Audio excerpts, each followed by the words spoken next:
বিএনপির ভারপ্রাপ্ত চেয়ারম্যান তারেক রহমান বলছেন, নতুন রাজনৈতিক দল গঠনে স্বাগত জানায় বিএনপি, তবে রাষ্ট্রীয় পৃষ্ঠপোষকতায় গঠন হলে হতাশ হবে জনগণ। শনিবার জাতীয় শিক্ষক দিবস ও শিক্ষক সমাবেশে এসব কথা বলেন তিনি। তারেক রহমান বলেন, অন্য রাজনৈতিক দলের প্রতি কটু মন্তব্য, প্রতিহিংসামূলক বক্তব্য ও ঝগড়াসুলভ মন্তব্য জনগণের কাছে অনাকাঙ্ক্ষিত। অন্য রাজনৈতিক দলের প্রতি তাদের আচরণ কিংবা বক্তব্য, মন্তব্য যদি ঝগড়াসুলভ অথবা প্রতিহিংসামূলক হয়, সেটিও জনগণের কাছে হবে অনাকাঙ্ক্ষিত। অবশ্যই আজকের তরুণরাই আগামী বাংলাদেশ।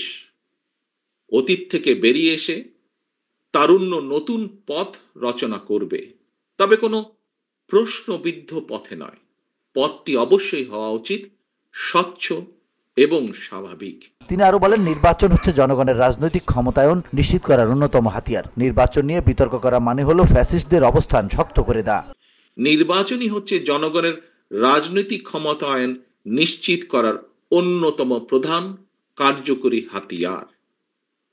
নির্বাচন অনুষ্ঠান নিয়ে বিতর্ক সৃষ্টি করার অর্থ নিজেদের অজান্তেই পরাজিত পলাতক ফ্যাসিস্টদের অবস্থানকে শক্তিশালী করা। বিএনপির নেতাকর্মীদের প্রতি আহ্বান জানিয়ে তারেক রহমান বলেন, আপনাদের কার্যক্রম নিয়ে কেউ যাতে বিতর্ক সৃষ্টি করতে না পারে সেজন্য সতর্ক থাকতে হবে।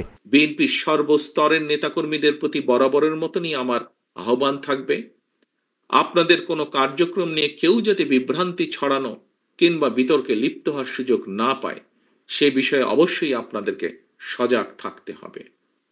জনগণই বিএনপির সকল রাজনৈতিক ক্ষমতার উৎস।